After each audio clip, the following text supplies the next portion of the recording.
Yeah, which also means I can't ask you one of my other usual questions, the elevator pitch.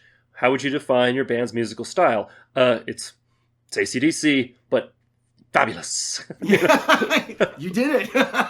There you go. You can use that. That's free.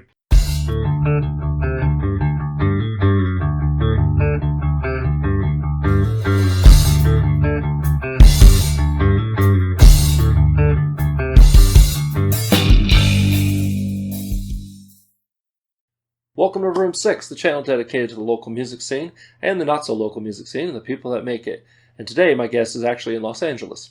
I met them at Taverna Costera during Pride Month, where they were playing with friends of the channel Crimson Riot and future friends of the channel, the Forget Me Nows and Negative Nancys.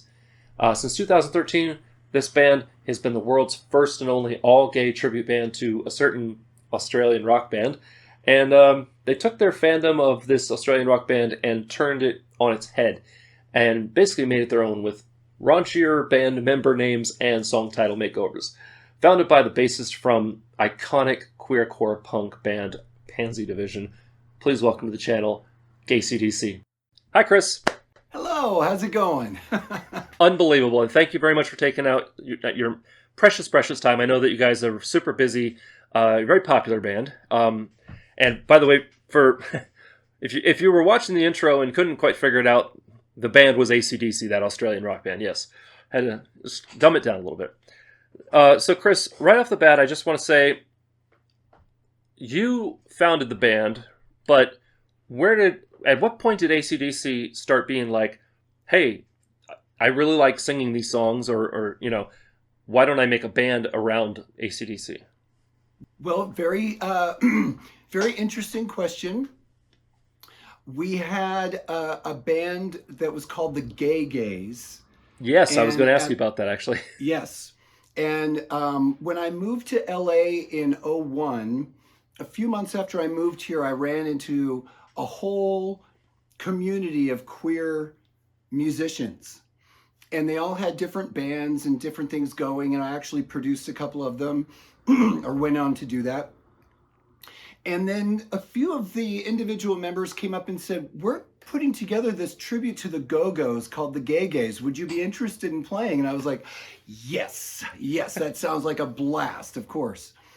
And so that was 2003. We were on the cover of the March calendar in 2003. And at that point, we also had the brother of Jody Bliley, Alan Bliley, and she was in Team Dresch. So we had a little bit of pedigree in the band there.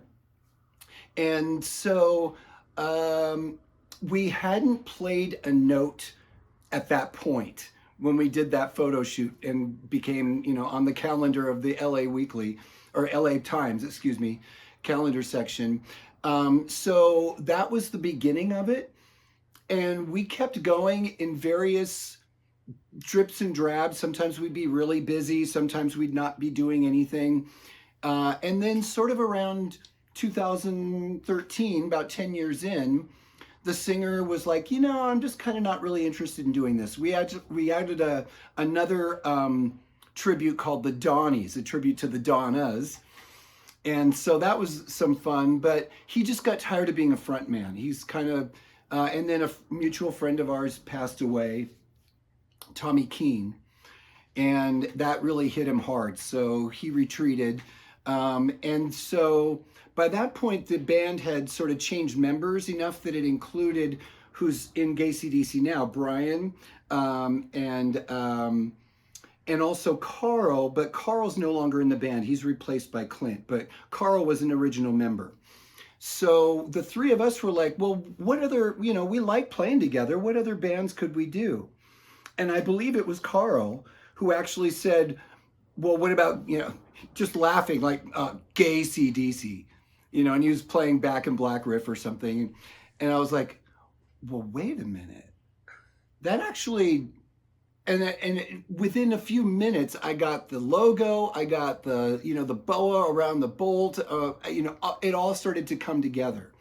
So we were all big AC/DC fans, but it wasn't a matter of that's the band we were thinking about doing. It was like, it just came up. It just was like, one of those things where you're all throwing around, stupid names for bands. And somebody said GayC. I'm like, hang on, that's the one. And that's not terrible. That's not bad. But remember that at that point, because I'm primarily a bass player, I've identified as a bass player long before I identified as gay. So I've been a bass player a very long time. And so I was the bass player in GayC. And I knew I'd met Steve before, so I brought him in. So I knew we had our Angus, that was good. But then we didn't have a singer. We didn't have a Bon Scott or Brian Johnson. And so we cast around, asked people. I had one person that I had in mind, and he was like, I'm not even going to tackle that. No. And I was like, whoa, okay. I had no idea. So, after a few weeks of not finding anybody and sort of running out of options, I kind of dawned on me, oh, perhaps I should audition myself and do this, because I had a vision of what the lead singer would probably be like in this band. And so I thought, all right, I'd never fronted a band. I'd been a bass player that sings his own songs, but not a lead singer where I'm selling the band. That's a whole different thing to be a front man. Right. So, but I took on the challenge. I auditioned. I told them to be very brutal. And they were brutally, yes, you're doing it. And I knew Glenn, so I said, okay, well, Glenn can play bass. I know he's going to bring it. So I had to learn how to sing that way. And it was tough at first. I actually had to learn there's a way to pinch your voice. Mm-hmm. So that's why you see Brian Johnson, he's like this all the time. Well, it's the pinch that he's doing to make his voice last. Yeah, Bon Scott set a weird bar to me, and he and Brian and anybody who is really going for that proper singing style looks like they're constipated or about to crap. Yeah, I mean, it's about having to control it to get it up there, but also and to give it the bite, but also to not kill your vocal cords. So it also takes a lot of liquid. Make sure it's all lubricated, because you can get nodes really quickly if you don't. Yes. And so then I just went about changing lyrics in the songs. Some of them didn't need changing, by the way, like Big Balls didn't need to be changed. Just the fact that a guy up there in a dress singing it adds a whole different context. So it just sort of blossomed from that. And then, like I say, we replaced Carl. Clint was somebody that I've known for a long time also in the LA scene, and he fit right in. So I think you saw us with Clint. Okay, because I was going to say, I saw, doing my research, and I was like, well, Carl is there listed in, more than one interview and thing. And I look up Carl, and I'm like, my memory is sitting there going like, no, something's not right. And I think forgive me for the use of this phrase, but it was the only thing I could think of looking at the show that is GayC and trying to keep up with you guys with my camera and my video camera, because forget fourth wall. You're all over the place. And Clint is bass player, right? No, Glenn's bass player. Clint's our Malcolm. He's the guitar player. Clint was the straight man of the group, right? He just stayed on stage with the drummer. Brian just stays on stage. Yeah, he's rooted at the kit. Oh, Brian does. But I was just like, well, not everybody can just run out here all the time and stand on furniture and stuff. So, right on. So, Chris, you've done tons of compilations and singles, including working with Chumbawamba and Trey Cool. Was auditioning for GayC the move from bassist to vocalist? Was this your first time trying to be an actual vocalist? Yes. It was. Now, when I was very young and first starting out, I thought I might end up being a lead vocalist, but I had people around Doesn't me. Everybody? Yeah. But, then I had people around me who said, yeah, no, I have somebody better. So you're a great bass player. Yeah. So I always just thought, well, I'll sing backups. I'm really good at that. Very good at harmonizing. That's what I brought to Pansy Division, was adding the harmonies and stuff. So this was definitely a first for me. I was about as nervous as I've ever been and they were my friends. Right. I Imagine, walked imagine in, if they didn't know you. Yeah. yeah. I mean, Right I on. walked in, I was like, oh my God, and I realized something else over time. I've actually I can feel what happens when I'm about to go on stage. Something shifts inside of me, so I'm actually being somebody else. It's not really me. It's a hyper something. Right. Um, so I needed to find that too. I needed to find my voice and my who I am on stage. So that was all new because I'm not doing anything I do in Pansy Division or any of the other bands I've done. So I really wanted it to make it be a completely separate thing. Speaking of Pansy Division, you went from Washington to San Francisco to LA. If Pansy Division was, you know, this thing, this iconic thing, why leave San Francisco for LA? San Francisco, I left in '01, and I left under duress. Ah, I was in a flat where I was paying $900 for a 4-room flat, cheap. and 4-room flats are what it means is that there's no bedrooms. So Oh, oh, yeah, yeah, the yeah. dining room becomes a bedroom, the living room becomes a bedroom, like that. Um, but I was used to paying like $300 a month of that. You know, I had 2 roommates, and I could make it work. But then around 2000, the .com thing went, and Mm-hmm. so I didn't have any temp jobs that would help me when I was not on tour. And then eventually the landlord said, we're moving our granddaughter into your unit. And you know what that means.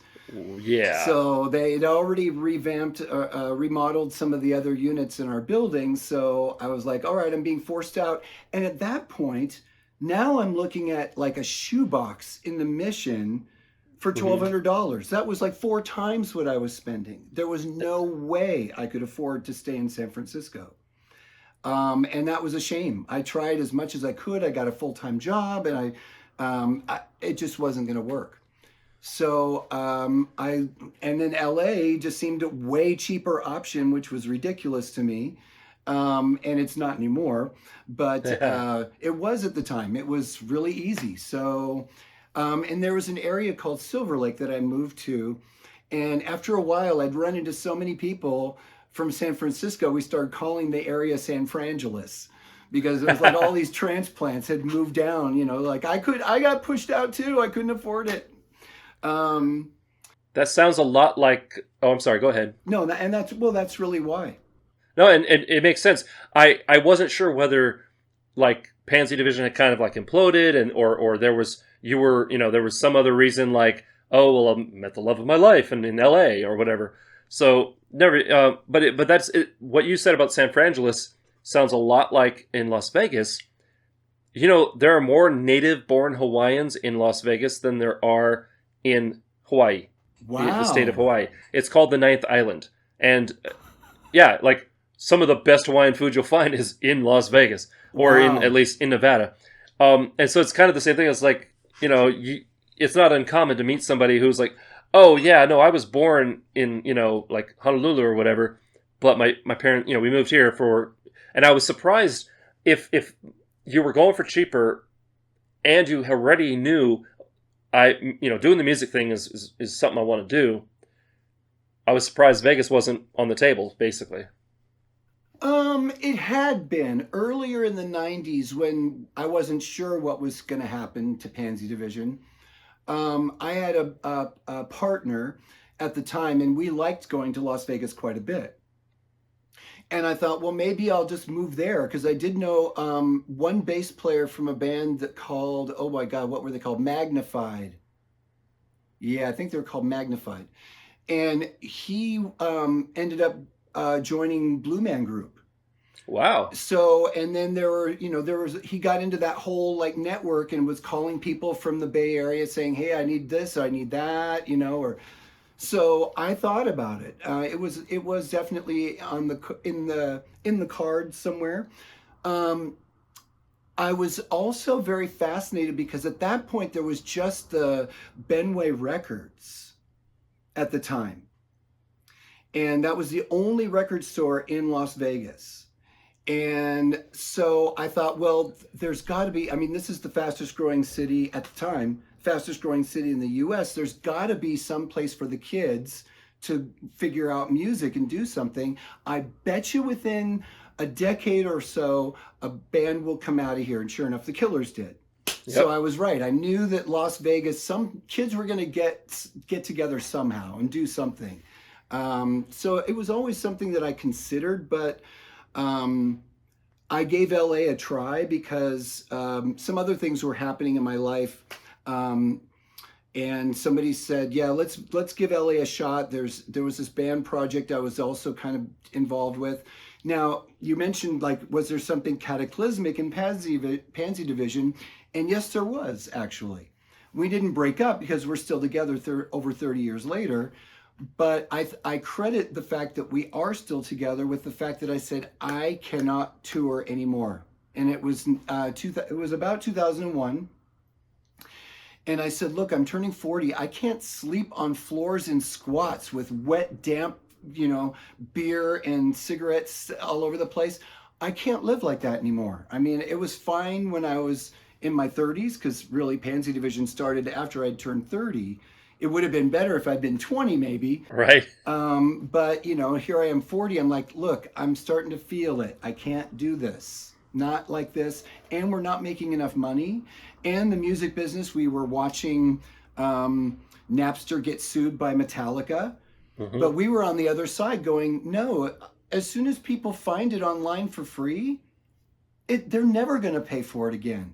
We can never, and we had a discussion. We were like, I guess we can never count on our CD sales anymore. They're going to dwindle down to nothing, and then everything's going to be free. We might as well rely on that rather than keep trying to go, well, maybe we can. No, that's not going to, if you're trying to make a living, that's no way to count on it. Right. So we watched all these things happening all at the same time, and we thought, yeah, let's revise what we're doing with this band. We've already made our statement. We want to stay together, so let's do things that we want to do, not because we have to do them because we need it for money. And that's the smart way to go. Yeah. And as a side note, if my wife, when I started doing music as a musician and also, well, as opposed to doing music as a carpenter, but when I started doing music, and also the YouTube thing, she's like, if you ever get to the point where for some reason you're at a thing and I am with you and Metallica's there, do not introduce me to Lars Ulrich or I will punch him in the face. My wife is still salty about Napster, and funny thing is, guess what is the highest paying per stream service for an artist? Napster. It's still a thing, and because they have to pay the most. Nobody knows that nobody goes to them. But I thought that was really hilarious. I found out my music's on Napster, and I was like, okay, part of a distribution deal, and yeah, and I mean, apparently my music's on MTV. Hey, the website, right? Yeah, and so I thought that was hilarious. So I was like, after all that, Napster's paying the most, huh? Too bad nobody ever uses you. Right on. Well, so from there. Now, I know Steve is in a side project called Mary, but you're in that as well, right? So Steve actually came from a band called Cry Wolf. Cry Wolf was a late 80s metal band, hard rock metal band, 4-piece, long, curly, crazy hair. Right. And you can even see when Steve's playing, he even does his neck thing to throw his hair, but he's got no hair now. Yeah. That's awesome. It's a reverse headbang. Yes. And so he and his band, they moved from the Bay Area to Sunset Strip to make it in the music business like every other, hair metal band. Yeah. And they got signed. They got sent to Japan.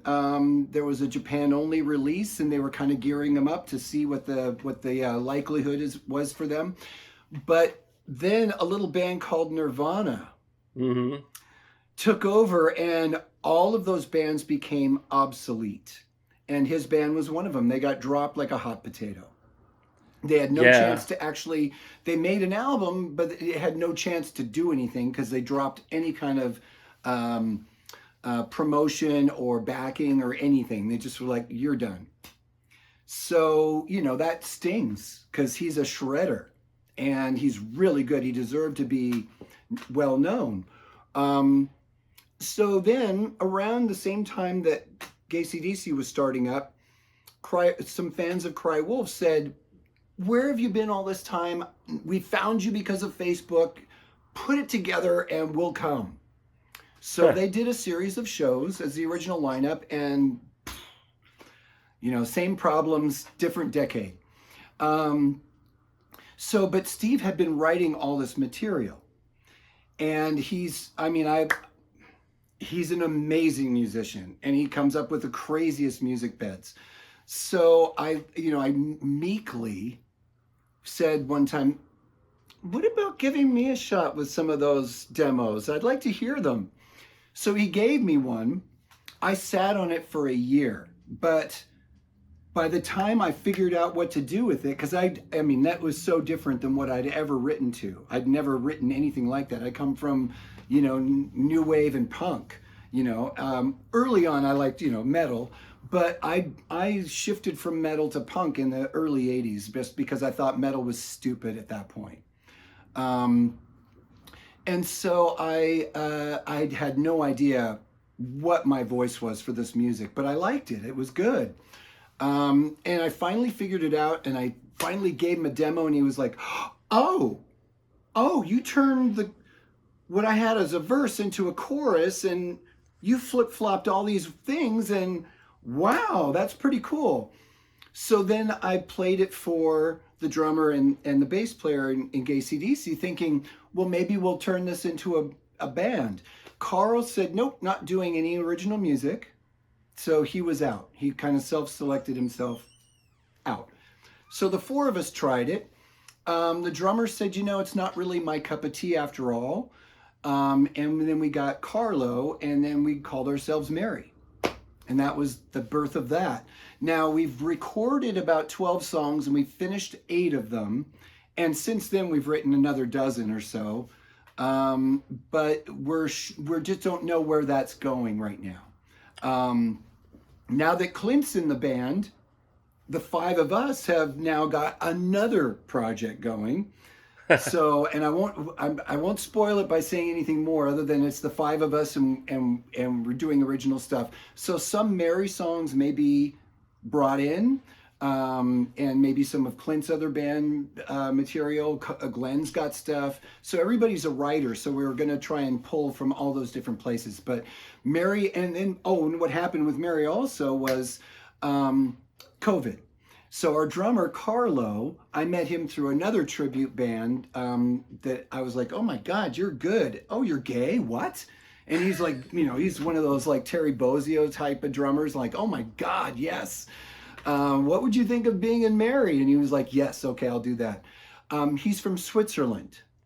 Wow. So his husband is a U.S. native who lives in Switzerland, and he's a Swiss native that lives in the U.S., or did.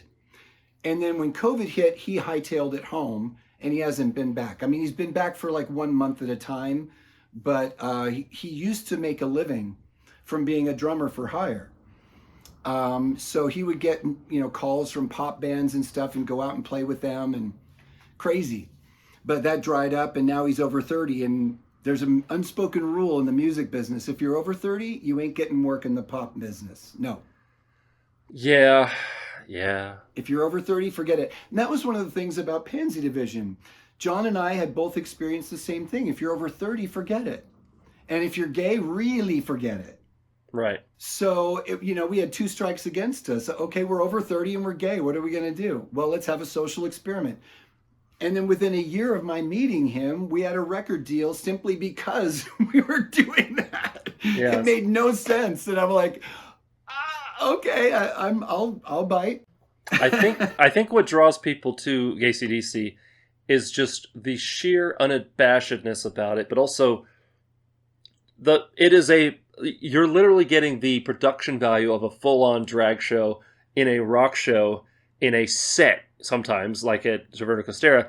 I was really impressed by all the costume changes, but also just the commitment to the bit, Like, really, it wasn't... A lot of times you see a so-called tribute act where maybe the singer, maybe the lead guitarist are really they're selling it, they're into it, but then the other guys or people in the band are just they're there, they're wearing the outfit, maybe they got a wig, and they're there, but no, everybody down to the drummer, everybody was selling it and selling out, and I was like, I really could not figure out what to shoot with my camera because there was it's like being in the middle of I guess like trying to be in the middle of a football game, like literally in the middle of the field, trying to figure out where's the action because it's all happening at once. Yeah, I mean, we sneak handing off the ball to each other. Well, and where that comes from is basically I handpicked these folks to be in the band, and it came with a deal. If we have, part of this is because we all grew up watching bands fail or watching people be stupid in their bands, and there's a lot of road markers along the road about what not to do, what you shouldn't do. Right. And one of the things I said was, if we're lucky enough to have anybody come to see us, they deserve the best, most intense quality that we can give them. Otherwise, why do it? If you're up on stage and you aren't sweating, what the no. You can curse if you want. I put a disclaimer at the front of these videos for a reason. Okay. So that's what I go by that because that's for me. And I got that because when I was a kid and I'd go see shows, I remember the second show I ever saw was Aerosmith in 1978. And they brought out, the band sort of slugged out, and they had to bring out Steven Tyler, and he never said a word to the audience. He couldn't be bothered. He was too messed up to even, finish songs, and he wouldn't, and I was like, I've spent months waiting for this show, and I spent $3.50, man, to see your band. This is 78. Yeah. And back then, minimum wage was $4 an hour. So, it was an eye-opening thing for me for my second show to be like, I will never see your band again. You've ruined it for me. If you can't make it onto the stage, cancel. I'd rather get my money back than to have that memory of you as a crappy live band that I'm never going to go see again. And every time I play a show, there's no reason to get on stage at all if you aren't going to give it 100%. And I also have seen people like, Henry Rollins talking about it the same way. It's like, if you aren't going to get out there and give it everything, then don't do it. Yeah, and I want to touch real quick on two things about that. Unfortunately, this Zoom meeting, we are running out of time, so I have one more question after this. You're almost done. And I wanted to say, number one, Chris Isaac said kind of the same thing. He's like, people paid money to see us, so I feel like we need to dress up. And Chris, they do. They got, it's not, I don't know, what is it? A three-piece, is it a zoot suit? A three-piece suit? I'm not sure. But yeah, he goes for it. But yeah, it is a sad thing when you see someone that you associate with a certain level of energy or passion, and they've gone so far down the party rabbit hole that now they're on the other side. Looking at your background, my immediate attention was drawn to the microphone stand, and I immediately thought of Aerosmith. And hearing that just made me sad. But oh well. Very sad. Yeah, it's a lesson. So last question. You made it. Yay. So now I didn't bother with my usual questions of let's talk your earliest musical influence. I think we've established musical influences. I think we AC/DC is probably a strong one. Yeah. So, but also the whole punk and all that growing up. So, little side note, AC/DC was once considered a punk band. Yes, when I first got into them, they were considered punk. Yes, and they were also considered blues. And yes, and "Let There Be Rock" was probably one of the fastest songs that year, except maybe Motorhead. That first album, Ace of Spades, or that's the same time as "Let There Be Rock." There was nobody doing stuff that fast if they weren't punk. Which also means I can't ask you one of my other usual questions, the elevator pitch. how would you define your band's musical style? It's AC/DC, but fabulous. Yeah, you did it. There you go. You can use that. That's free. Sometimes the name does it enough. You just say GayC and they go, I got it. We have a friend staying with us and for a couple days, and I said I've got a Zoom interview with a band out of LA, GayC, and he immediately started laughing because he knew exactly what it was about. It was a great name. There's no ambiguity. Sorry. Okay, so last question before we run out of time. Yes. As much I hate the phrase "in the interest of time," but in the interest of time, let's pretend that we're talking to little Chris. Okay? Really, what we're doing is we're talking to new musicians. And what is one thing that you wish, in 5 minutes or less, that you wish someone had told you, hey, this is a thing, before getting in the music business or going down this twisted path that is the music world? Go. Well, I learned very quickly along the way. I had a lot of very intense experiences in the Seattle area with a lot of producers, the guy who worked with Hart and Steve Miller. So I kind of don't know. I think what I would rather is I'd rather tell myself, don't believe everything you're told. Believe in yourself first. Because that would be the only thing. Because as I've gotten older, I've always questioned my own, like, well, and I'm always thinking, well, that's not good enough. Or now I realize, oh no, these have all been ideas that worked and have done something. So I would have been bolder, I think, had I been told, you know what, if that's what you think, do that. I agree. And instead of having somebody, like I told you earlier, I had somebody tell me, your voice isn't good enough to be a lead singer. And really? I shouldn't have believed him. I shouldn't have believed him. Wow. And to that same end, I've always described it like the phrase "practice makes perfect" is wrong. Practice makes confident. Yes. And confidence can forgive a lot of sins on stage. That's right. Yep. And then a producer once told me, if you make a mistake, sometimes it might be better, so repeat it. And then it looked like you did it on purpose. I have a song on my second album where I just wasn't happy with the guitar solo. I did all the instruments except the drum set. And I just kept, I laid down 7 separate guitar tracks. And then I said, what if we play them all at once? And that's what we kept, with a little tweaking here and there. And I'll never be able to replicate it live, but I'm really happy with it. It sounds, it's not reversed. It's, it's really complicated. And every time I hear it, I get the mixed emotions of, well, I can never do it again, but that was awesome. So, well, Chris, thank you very much for your time, and thank you for watching. We are going to see an awesome music video from GayC, and then we'll catch you on the outro, so stick around.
Dirty deeds done dirt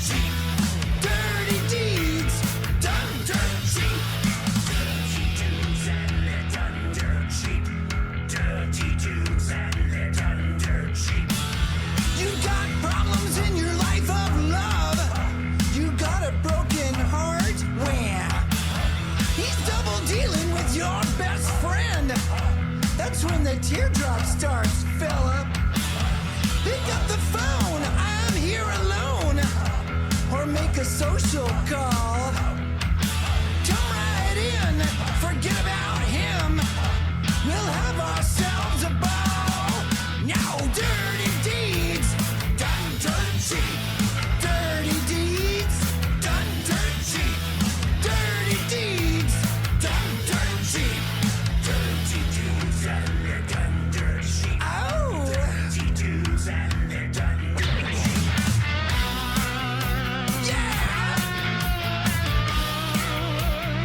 to bitching at you night and day, enough to drive you nuts. Pick up the phone, leave him alone. It's time you made a stand. For a fee, I'm happy to be your backdoor man. Wow, dirty deeds done dirt cheap. Dirty deeds done dirt cheap. Dirty deeds done dirt cheap. Dirty deeds and they're done dirt cheap. Yeah. Dirty deeds and they're done dirt cheap. Crystal meth and psilocybin, BNB. Done dirt cheap. Ow. Leather chaps and butt plugs. High voltage. Done dirt cheap. Ow. Dirty deeds. Ow. How do we do 'em? Done dirt cheap. That's right. Ow. Dirty deeds. How do we do 'em, boys? Done dirt cheap. Yeah. And I do mean cheap.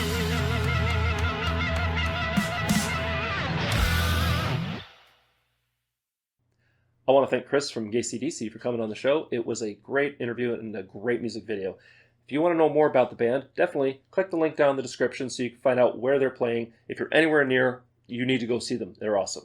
In the meantime, if you want to see more videos like this, click up there. And if you'd like to subscribe to the channel, you know what to do. Click down there and don't forget to ring the bell. Remember to be amazing, and we'll see you next time on Room 6. Say goodbye, Chris. Goodbye, Chris. Ba-da-ba-ba-da-bum.